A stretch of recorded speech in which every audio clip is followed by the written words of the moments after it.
aqui. A autoridade dos que governam é de ordem e jurisdição.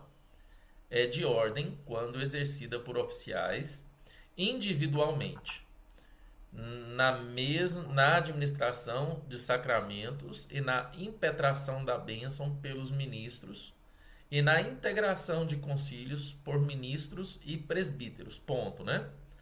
É de jurisdição quando exercida coletivamente por oficiais em concílios para legislar, julgar, admitir, excluir ou transferir membros e administrar as comunidades. É nesse ponto aqui que ficou faltando? A gente falar sobre os que governam, né? Uhum. Correto? Olha, correto. Que é exatamente o parágrafo 2º, não é isso? Do artigo Isso. 3º. Ok, vamos então partir daí. A gente pode ir descendo pelos artigos seguintes, né? Vamos. Tá? Pode começar aí. Só arrumar meu celular aqui que ele tá meio... Ok.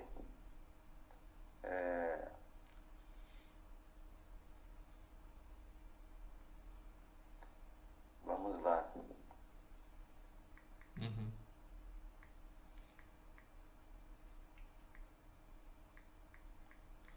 Só arrumando que meu celular disparou aqui, pastor. Não, tranquilo. Quando você arruma aí, então eu vou. Barulho aqui. Quando você arruma isso, eu vou falando com os irmãos aqui sobre essa questão, né? O Roberto está organizando ali. A gente está vivendo um momento de pandemia, Roberto. E essa parte é muito boa, porque vai falar da autoridade, né?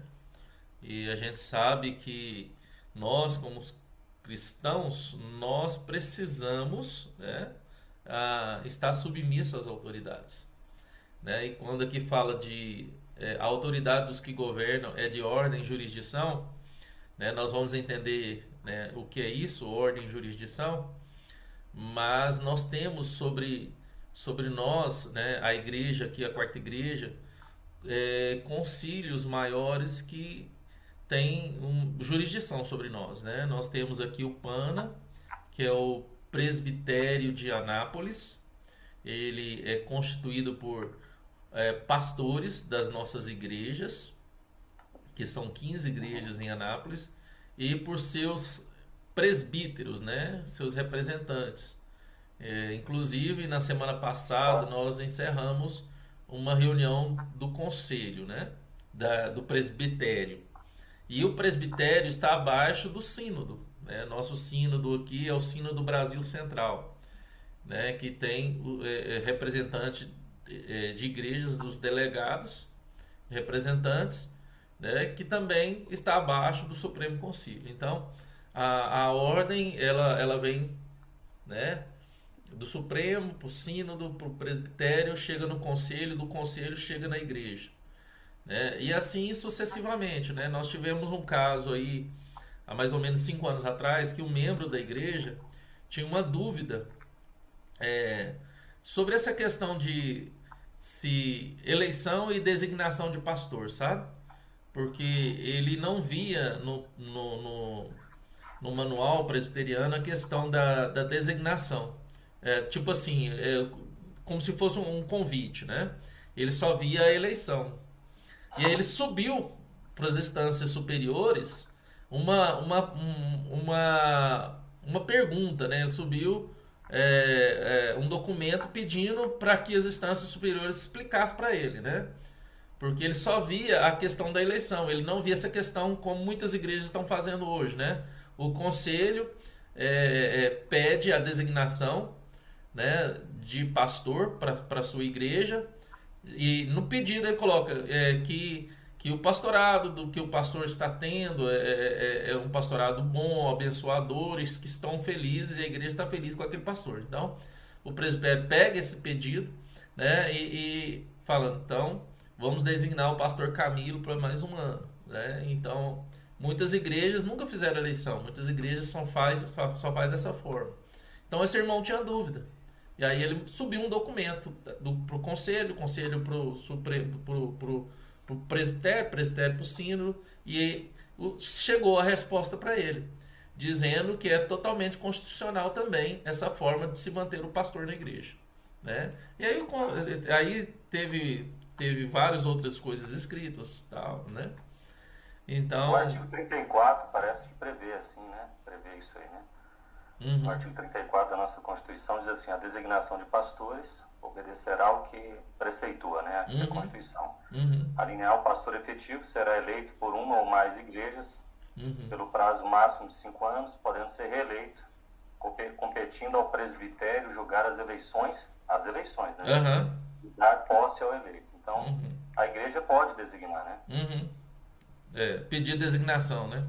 Pedir designação, pastor efetivo. Aí ele é designado pelo presbitério, porque ele é membro do presbitério, nas condições desse artigo, e toma posse perante o presbitério e assume exercício numa reunião do conselho, né? Isso. Exatamente. O pastor auxiliar também designado pelo conselho, né? Para 1 ano. O pastor auxiliar, ele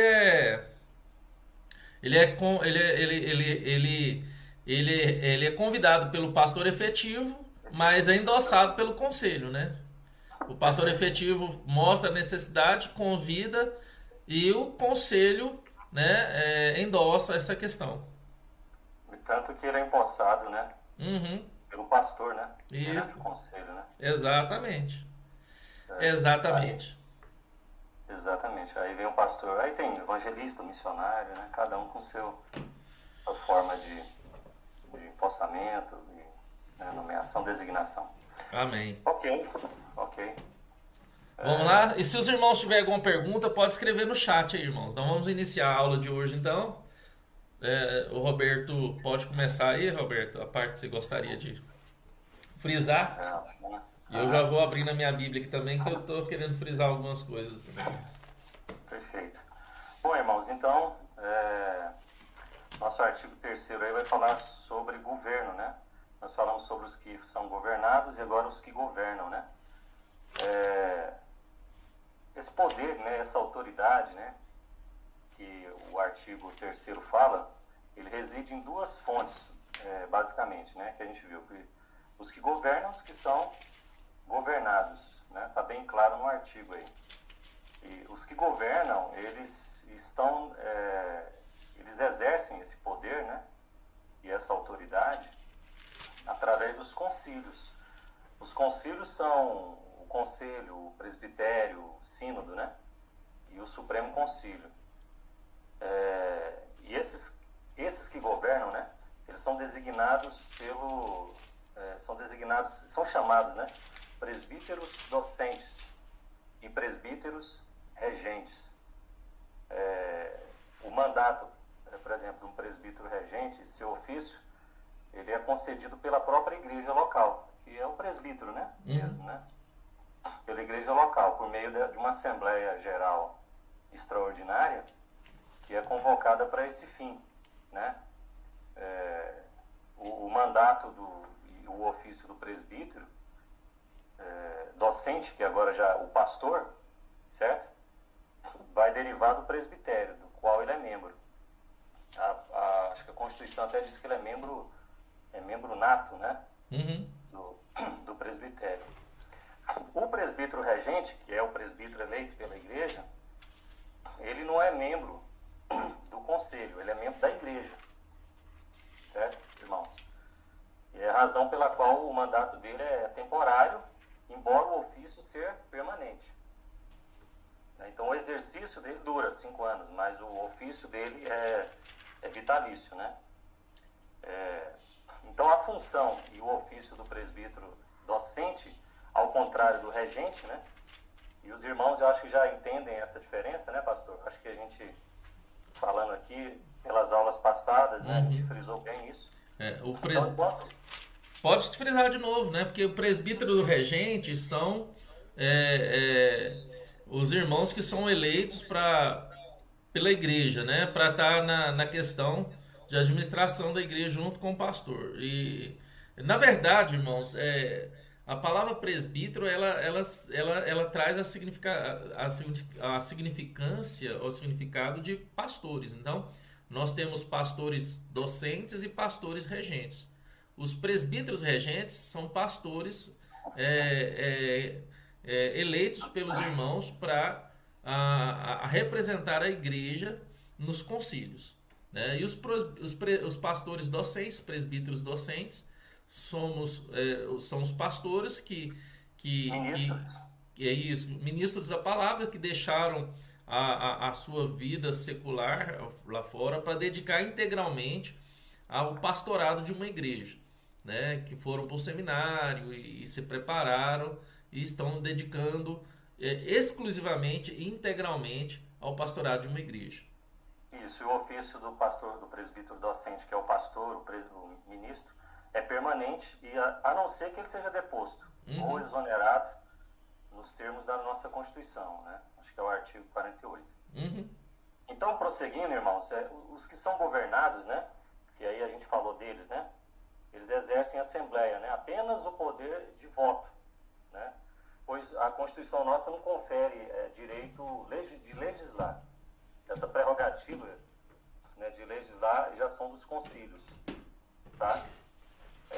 A prerrogativa agora de gerar, discutir e votar seus próprios documentos, aí vem os governados, né, que a igreja local pode votar e pode discutir os seus documentos, né?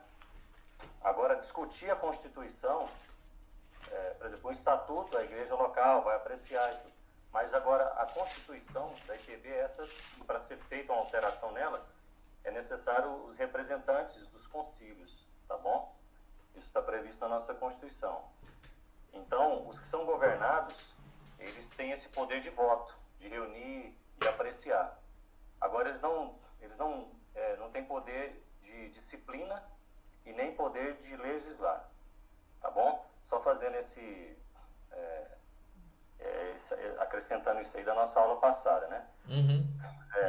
Agora, a pergunta no artigo 3º, será que há alguma diferença substancial, assim, uma diferença entre poder e autoridade, né?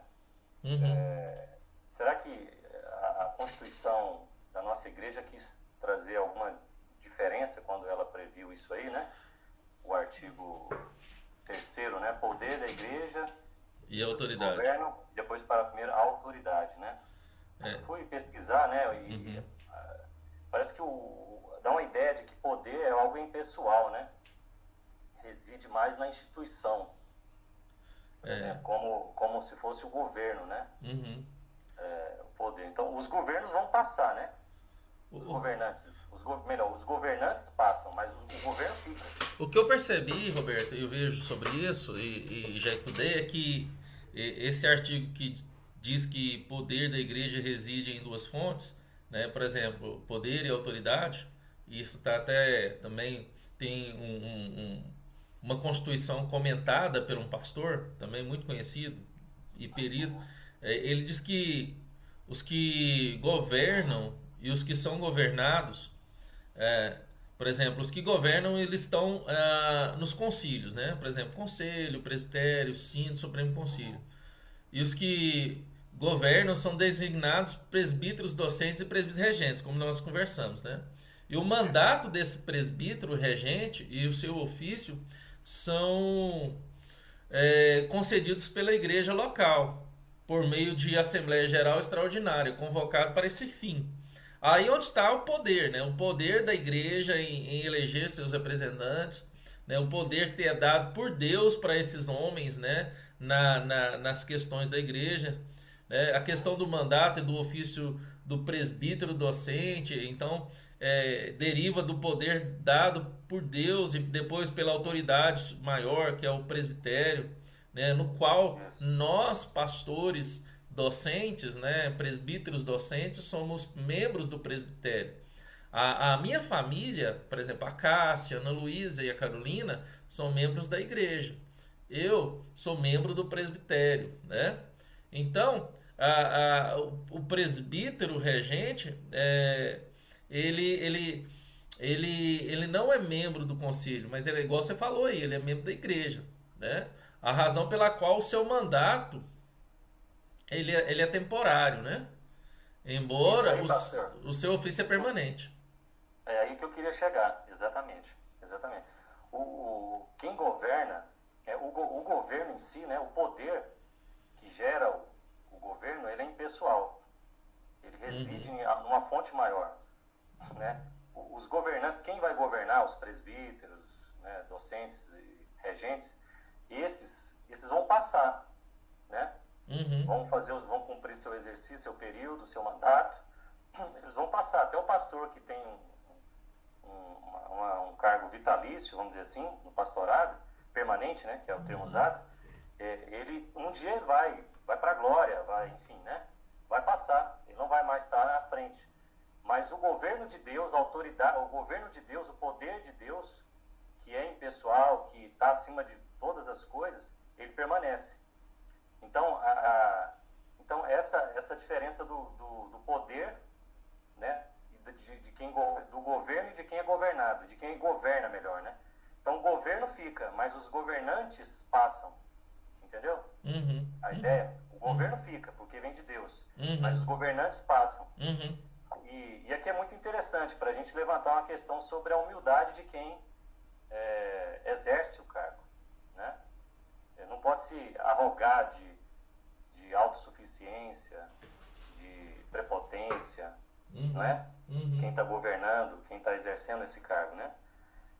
A autoridade é recebida, né?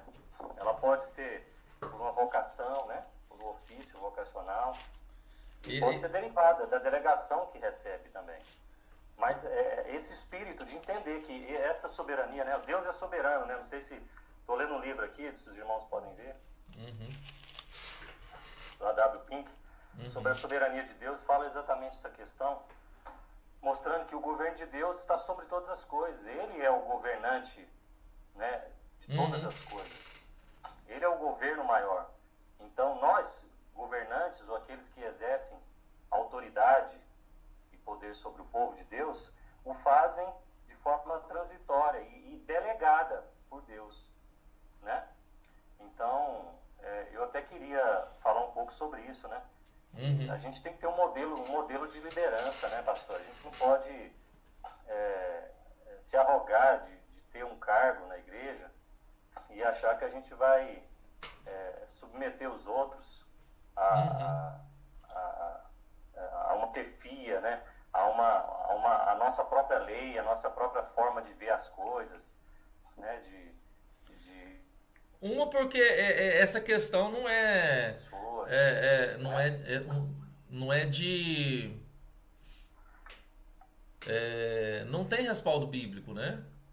Essa liderança ditatorial, né? Essa liderança autoritária né? Não é bíblica, né? Não é bíblica. Inclusive até eu estava lendo, tinha um livro chamado The Making of a Leader. O autor, né, Xuan Wi-Yan, ele disse que estava numa conferência aqui no Brasil em 1981 e estava realizando uma série de seminários, né, sobre liderança espiritual. E aí os participantes, na maioria, eram líderes, sabe? Estudantes que ocupavam posição na igreja de liderança. Na primeira reunião ele pediu aos participantes, né, que desenhasse um logotipo, um emblema, para designar o que é liderança para eles, sabe? O que significava liderança. E eles apresentaram vários símbolos, usando imagens como coroas, cetros, escudos, espadas, cabeça de leão, pergaminho, né? Essas coisas que lembram, né? A liderança, né? Esses desenhos tinham tudo a ver com a pessoa de um rei, né? A ideia, né, de líder e tal, né? E ele fala que ficou impressionado, né, com o sentido de autoridade que aquelas ilustrações davam, né? E certamente o desenho ali vencedor, ele comenta que ficaria muito bem numa camiseta. Imagina você pôr aqui numa camiseta, liderança e tal, e diz que muitos iam querer adquirir essa camiseta, né? Mas aí depois disso, esse autor, né, Xuan Wi-Yan, ele pediu os alunos, os participantes, para examinar os textos de Lucas 22, João 13 e João 12, né? Que são passagens que falam sobre o serviço cristão e a humildade de servir, né? Depois que os participantes leram os versículos, eles mudaram totalmente o logotipo que eles fizeram na primeira vez. É. Aqueles desenhos de leão, de não sei, deram lugar, a partir desses textos bíblicos, a toalha, desenho de toalha, de bacia, de figura de alguém ajoelhando, servindo, né? Uhum. E aí ele levantou uma questão e falou assim, agora nós temos um problema, porque esses emblemas que falam de serviço, de humildade, se fossem impressos numa camiseta, certamente poucas pessoas iam ter interesse de comprar. E ele pergunta, você usaria uma camiseta dessas? Com alguém, com uma toalha, com uma figura ajoelhada, servindo e tal? Ele diz que certamente a figura de um rei, de um leão, como você vê as camisetas, né? Seriam mais procuradas. Ele mostra que como a gente tem um déficit de um conceito bíblico de liderança. Sabe, pastor? E interessante que nesses textos que você citou, a palavra servo usado, ela deriva da palavra hebraica huperetz, né, que era a qualificação de um escravo que ele não tinha, ou de um servo que não tinha dotes, por exemplo, alguns dotes específicos, né? Tem um que ele é da cozinha, sabe cozinhar muito bem, então ele tinha cargos mais, né, de honra dentro da casa, mas aquele servo que não tinha nenhum dote específico, ou uma qualidade específica, ele servia para segurar uma bacia na entrada das casas, né, de pessoas mais ricas, para lavar os pés de todos os convidados, né? Então, dos convidados e seus servos. Então, ele lavava o pé dos convidados e dos servos do seu convidado. Então, e Jesus, ele se mostrou claramente como esse, né? Eu vim para servir, né? Quer dizer, e quando ele usou a bacia para lavar os pés dos discípulos, ele se colocou na posição desse, você entendeu? Não, e exatamente, e é daí que a gente tem que extrair a ideia de qualquer tipo de poder ou autoridade, a autoridade cristã, o poder, né, cristão, ele é, em primeiro lugar, realizado de forma servil, humilde, dependente. Exatamente. Servir o outro. Por exemplo, Pedro fala em 1 Pedro 5, capítulo 1, Pedro exorta, né, pastoreai vós, e olha, que ele usa no plural, mostrando que há uma ideia de governo de presbíteros, né? Uhum. Ministros, presbíteros. Então, pastoreai vós o rebanho de Deus, não como dominadores. Olha só. Veja só, não como dominadores dos que vos foram confiados. Né? Veja, tem muito líder que tira a autodeterminação do membro, da ovelha, né? A pessoa não tem liberdade. O cara é capaz de falar assim, ó, você não vai sair daqui da igreja hoje, você não tem autorização para deixar a reunião, para deixar o ensaio, eu não te autorizo, você não tem minha autorização. Olha só que nível chega. E olha o texto, não como dominadores, pastoreai o rebanho, não como dominadores dos que foram confiados. Antes, tornando-vos, de novo, vós, né, dando a ideia de presbítero, de governo presbiteral. Antes, tornando-vos modelos do rebanho. Não é? Uhum. Então a gente vê aqui, pastor, que não há como a gente comparar o modelo de liderança que a gente encontra na Bíblia com qualquer outra instituição militar, qualquer outro tipo de coisa de hierarquia, né, por exemplo, com a Igreja de Deus. O modelo de liderança bíblica é um modelo de liderança onde o líder ele não foi estabelecido para ser servido e para mandar. Ele é um modelo de liderança onde ele vai servir. E como líder, como presbítero, como pastores, a gente tem que procurar abster de procurar ser obedecido só pelo fato da gente ser chefe. É como se fosse um chefe, né? Porque são chefes. Não. Tem que ser conquistar, né? Em amor, essa liderança, né? Essa é a autoridade que Cristo quer da gente, né? Essa autoridade de quem serve, né? É totalmente diferente, né, pastor, da autoridade do mundo, né? Eu creio que o grande problema, Roberto, está na questão social, né, contexto familiar, né, contexto social, que muita gente vive, né, e viveu.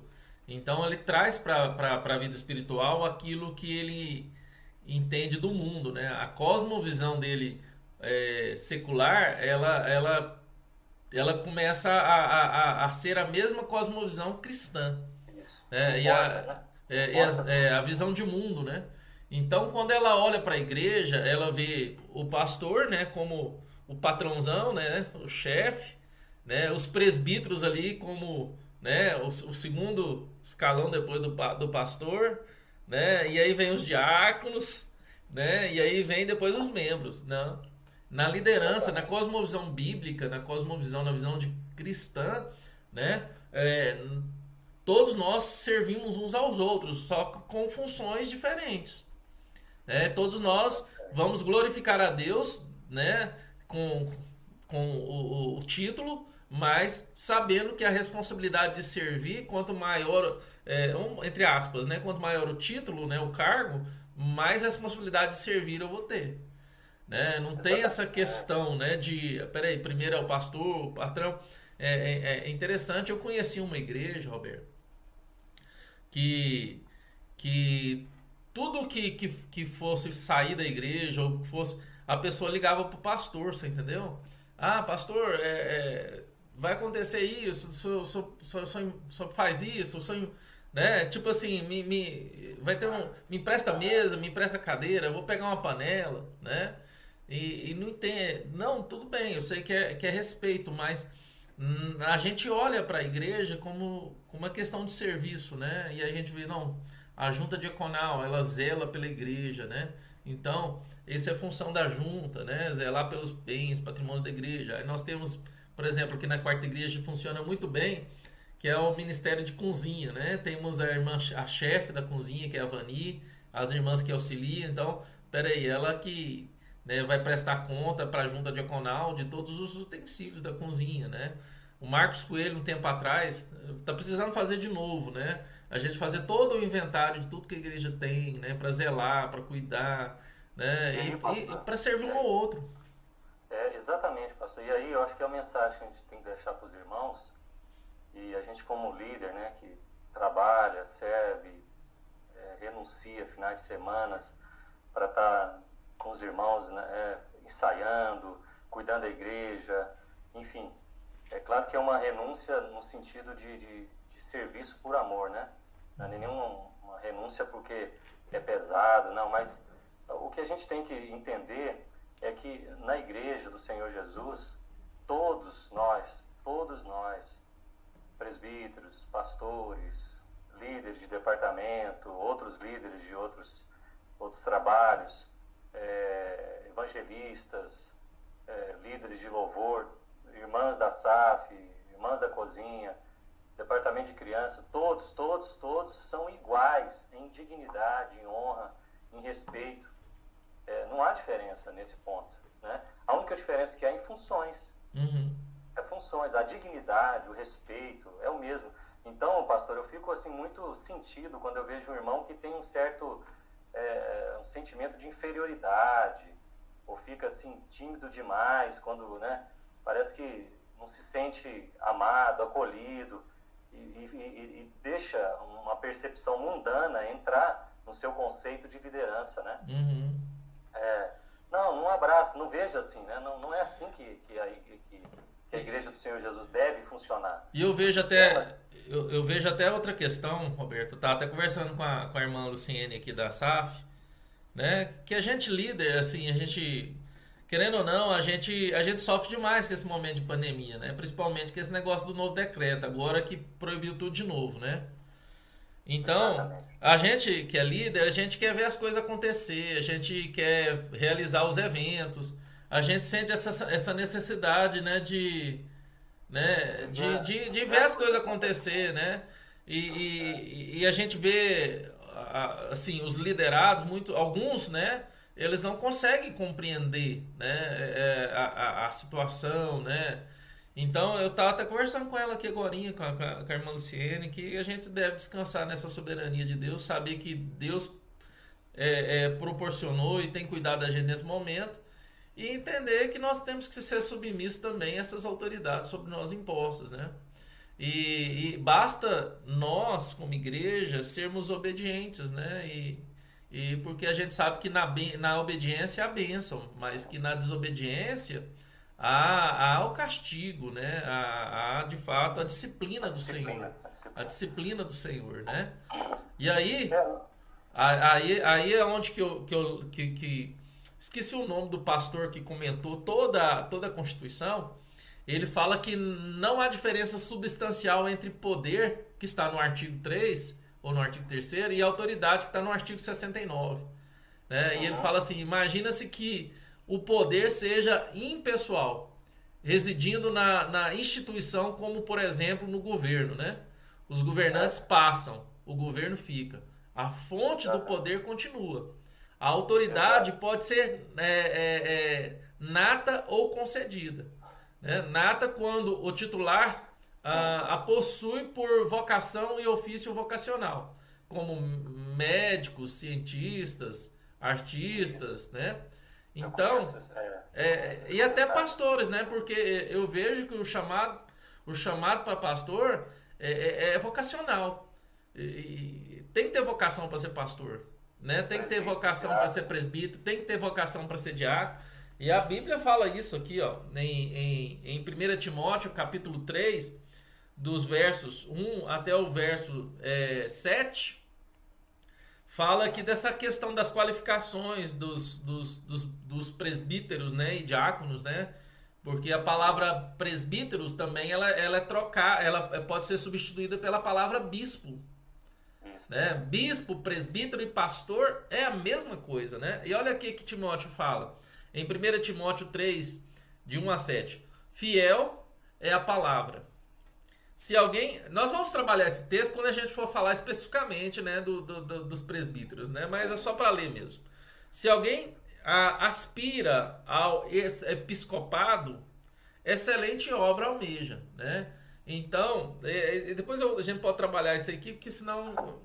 É necessário, portanto, que o presbítero, né, ou bispo, ou pastor, seja repreensível, esposo de uma só mulher, temperante, sóbrio, modesto, hospitaleiro, apto para ensinar, não dado ao vinho, né? E aí depois a gente pode fazer exegese de tudo isso, tá? Eu não vou fazer agora porque vai estar fora de ordem, né, Roberto? É verdade, pastor. Não violento. Poder ter essas qualificações reconhecidas por Deus para atender essa chamada, né? Uhum. Então, pastor, eu queria só ressaltar isso, exatamente. Eu acho que a nossa aula está tendo uma convergência, uma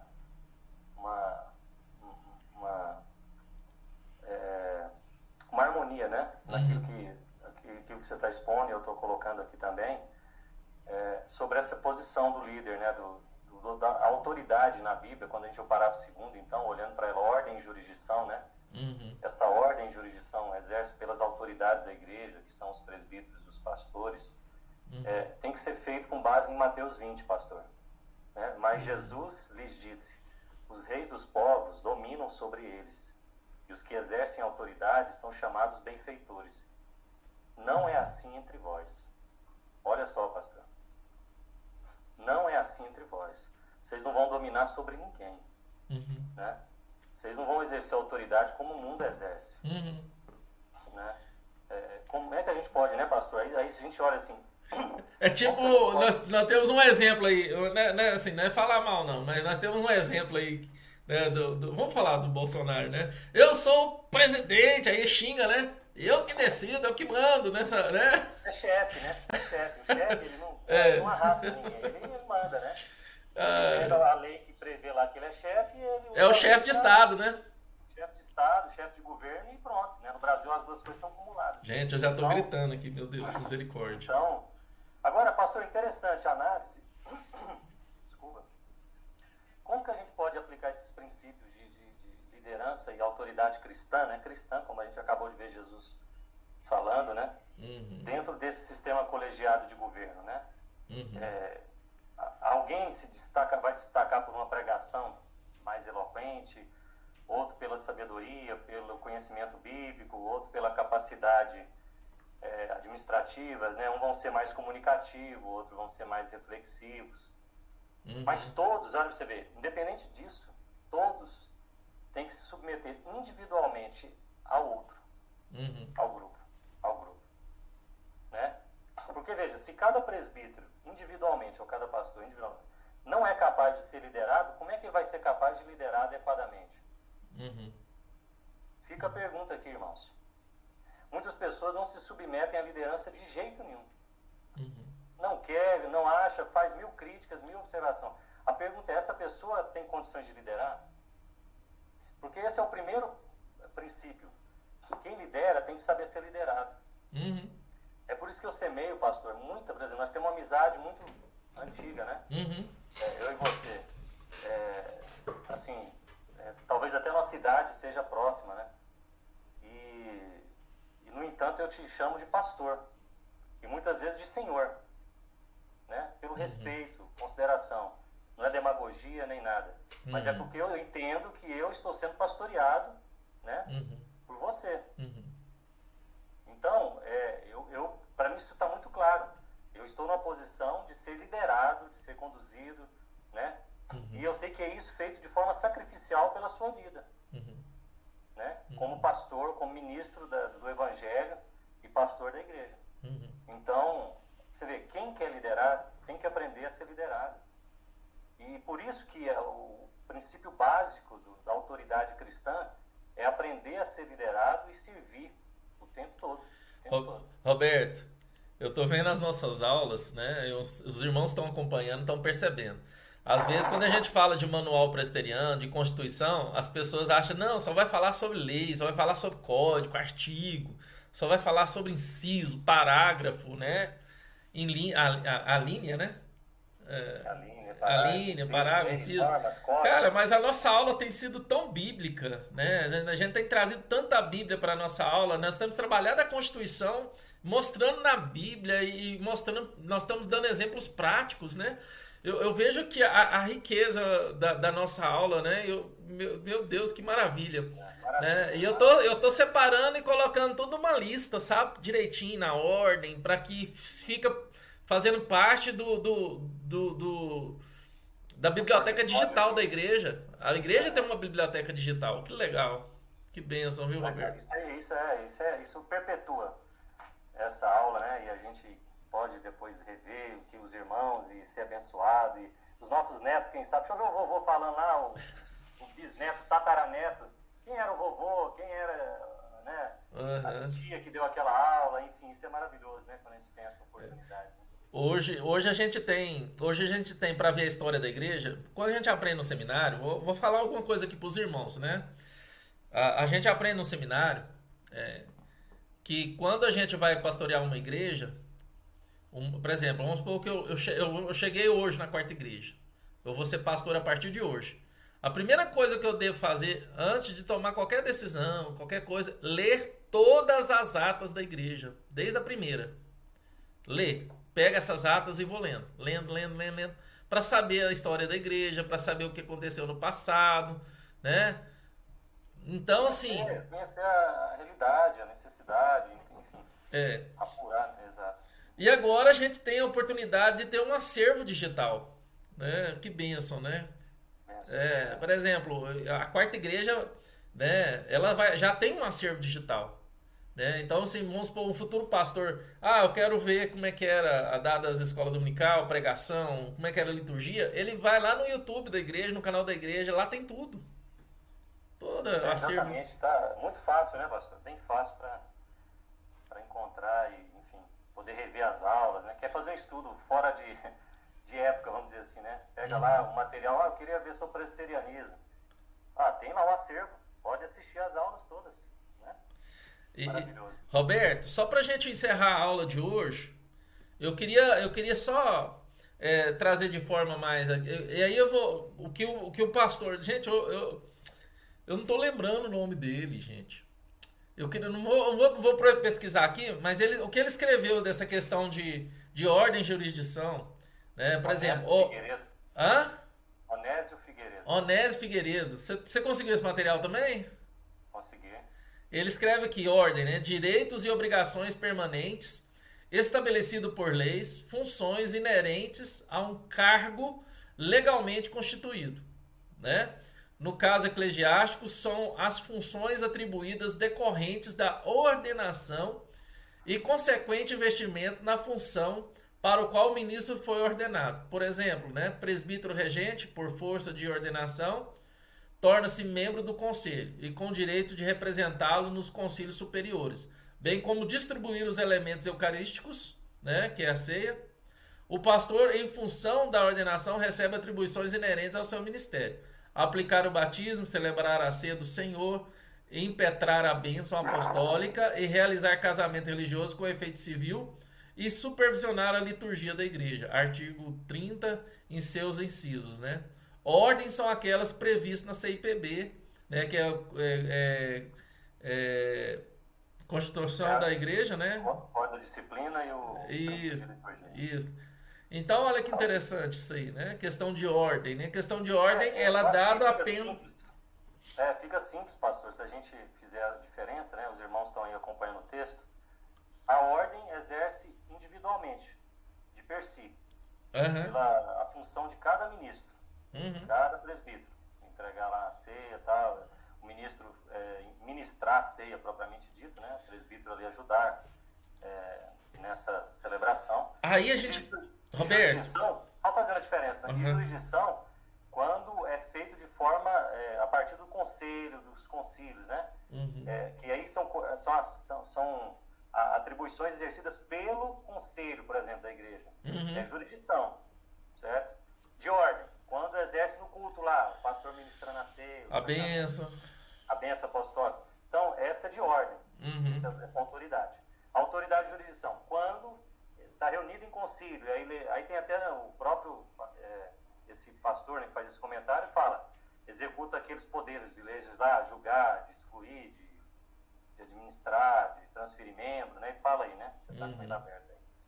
Então, essa é a diferença. Jurisdição, coletivo, um conselho, concílios.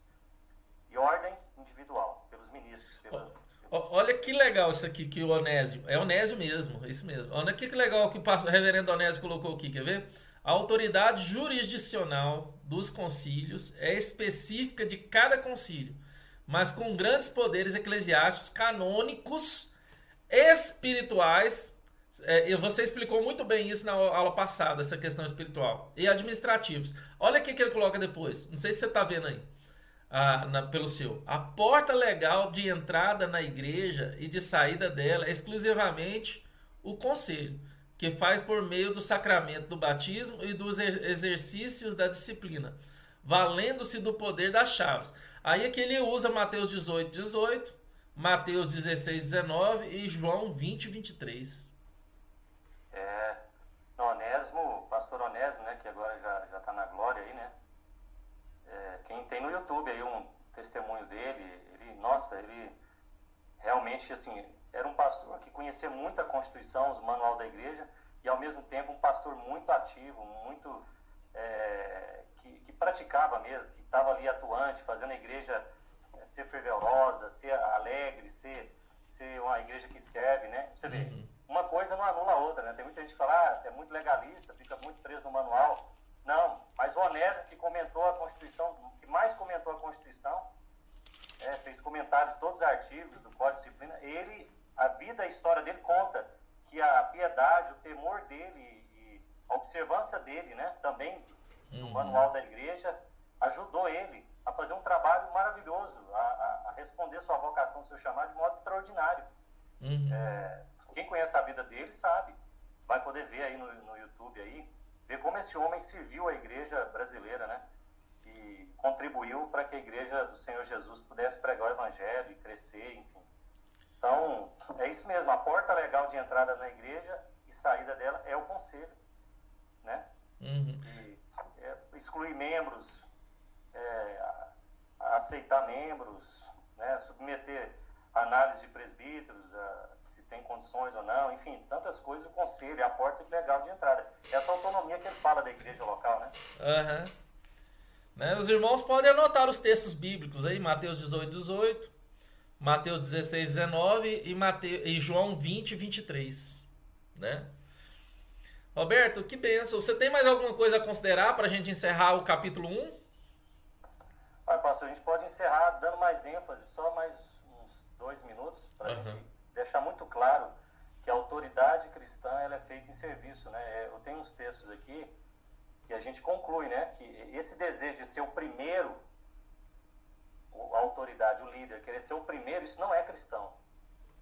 Uhum. Certo, pastor? Uhum. Paulo mesmo afirma, né, que quem deseja o episcopado, né, que é cargo de presbítero, de ministro, de diácono, né, melhor, aqui no caso só presbítero e ministro, né, Uhum. é algo bom, ele diz que é algo bom, mas tem que ser o episcopado cristão, é onde a pessoa, o indivíduo, ele vai ressaltar, ele vai se sobressair por servir, não por ser o primeiro. Uhum. Tá? Está inclusive em 1 Timóteo capítulo 3, 1 e Mateus 20, 26. Uhum. Quer dizer, quem quiser servir na igreja, né?